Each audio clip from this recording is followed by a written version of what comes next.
3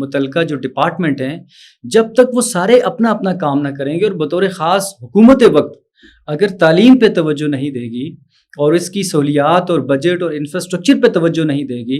اور پھر اس کے اندر کیپیسٹی بلڈنگ اور اساتذہ کی بہترین تربیت اور ٹریننگ اور کوچنگ اس کو یقینی نہیں بنائے گی اور پھر اس کے نتیجے میں جو اداروں کے اندر ہونے والی پریکٹسز ہیں ان کو چیک اینڈ بیلنس اور مانیٹرنگ اور ایوالویشن اور اکاؤنٹیبلٹی کے نظام سے نہیں گزاریں گے تب تک ایک شتر بے مہار کی طرح جس طرح ایک نظام چل رہا ہے گزشتہ 79 ایئر سے وہ ایسے آگے چلتا جائے گا اور ہم کوئی بڑا مقصد حاصل نہیں کر سکیں گے۔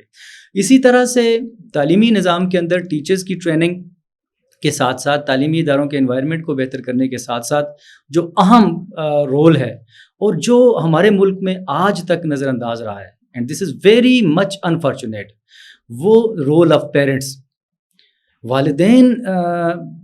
کا رول جو ہے نا وہ اپ ٹو دا مارک نہیں ہے۔ سو والدین کی اویئرنیس، ان کی موٹیویشن، ان کی ٹریننگ، ان کی کوچنگ کہ وہ کس طرح سے پیرنٹنگ کریں، کس طرح سے بچے کی کیریئر کاؤنسلنگ کریں، کس طرح سے بچے کی تربیت کریں، تو اس تعلیمی عمل میں ان کی ٹریننگ، کوچنگ، تربیت وہ بھی وقت کی ضرورت ہے اور اس کا اہتمام کرنا چاہیے، تب جا کے ہم کسی حد تک جو ہے نا وہ اس مائل سٹون کو اچیو کر سکیں گے۔ جو حکومت وقت ہے تعلیم کے لیے جو بجٹ مختص کرتی ہے، کیا یہ بجٹ کافی ہے؟ This is very much insufficient budget. آپ کمپیریٹیولی دیکھ لیں، ڈیولپڈ کنٹریز ہیں جن قوموں نے عروج پایا، وہ اس وقت کم از کم بھی 5 سے 7% اپنا جو ہے نا بجٹ کا تعلیم پہ خرچ کرتے ہیں، اور آپ حیران ہوں گے کہ ہمارے ملک میں 1 سے 2% تک 1 سے 2% تک جو ہے نا وہ جو ہائر ایجوکیشن ہے ہماری، آپ نے دیکھا ہوگا اساتذہ سڑکوں پر آئے، آزاد کشمیر کے یونیورسٹی کے اساتذہ پہلی بار تاریخ میں سڑکوں پر آئے اپنی تنخواہوں کے لیے، الاؤنسز کے لیے، اور بجٹ میں ان کے لیے وہ نہیں رکھا گیا اور کٹ لگ گیا۔ HEC نے کٹ لگایا جو آزاد کشمیر کی جامعات کے لیے، اس کا جو حصہ تھا وہ آزاد کشمیر گورنمنٹ نے پورا نہیں کیا۔ آزاد کشمیر گورنمنٹ کا جو بجٹ ہے وہ بھی اس وقت کم از کم 21 ارب اور سم تھنگ 21.6 ارب جو ہے وہ اس وقت وہ لیپس ہوا ہے، وہ استعمال نہیں کیا۔ گورنمنٹ نے اداروں کو نہیں دیا، یونیورسٹیز کو نہیں دیا، کالجز کو نہیں دیا۔ تو کیا وجہ ہے کہ گورنمنٹ کے ایڈوائزرز ایسے ہیں، یا گورنمنٹ خود نہیں چاہتی، یا یہ جو موجودہ حکومت ہے اس کا انٹرسٹ کچھ اور ہے؟ حق نواز صاحب، بڑی مایوس کن اور افسوسناک صورتحال ہے اس حوالے سے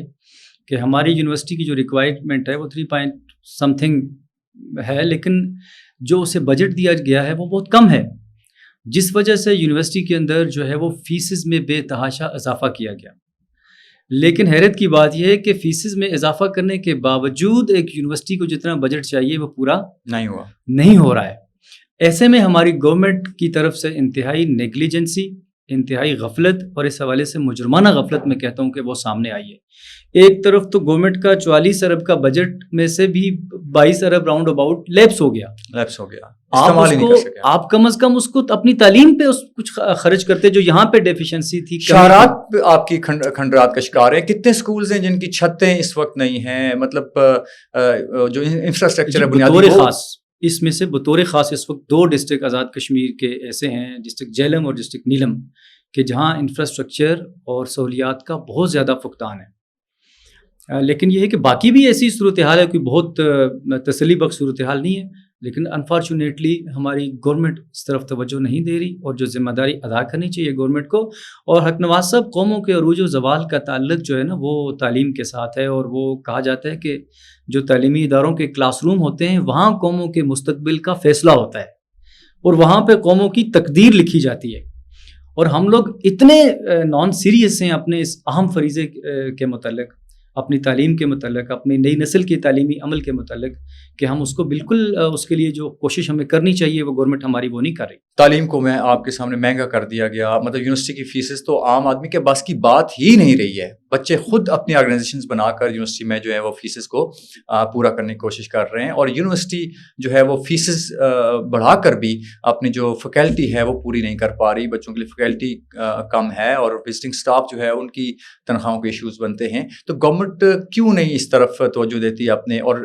آپ نے 2 4 6 یونیورسٹیز بھی تو کھول رکھی۔ اصل میں میرا یہ خیال ہے آپ کے اس کیوں کا جو جواب ہے وہ اس کی کوئی جسٹیفیکیشن تو کوئی بھی نہیں دے سکتا۔ اس کو میں نے پہلے بھی گزارش کی کہ غفلت ہو سکتی ہے، ذاتی مفاد ہو سکتے ہیں، کرپٹ پریکٹسز ہو سکتی ہیں، اور آپ اپنی ریاست اپنے مستقبل سے نابلد، نا آشنا اور غافل ہو جائیں اور اپنے چھوٹے چھوٹے مفادات کی خاطر کرپشن کرنے لگ جائیں، تو آپ اس طرح کے اہم فریضے کے لیے اپنا کردار ادا نہیں کر سکتے۔ تو میرے خیال میں یہ غفلت ہے، یہ کرپشن ہے، یہ بدعنوانی ہے جو ہمارے تعلیم کو اس وقت جو ہے نا بری طرح سے اس کا ستیہ ناش کیا ہوا ہے۔ غلام مرتضیٰ تبسم ایڈوکیٹ جو اپنی ماہرانہ رائے آپ سے شیئر کر رہے تھے، اور جن کا یہ کہنا تھا کہ اگر آپ نے وقت پر اپنے نظام تعلیم کو بہتر نہ کیا، نصاب تعلیم کو بہتر نہ کیا، اداروں نے، حکومت نے اور عوام نے مل کر اگر ہم آہنگی سے اس مسئلے پر توجہ نہ دی تو آپ کا آنے والا کل مایوس کن ہو سکتا ہے۔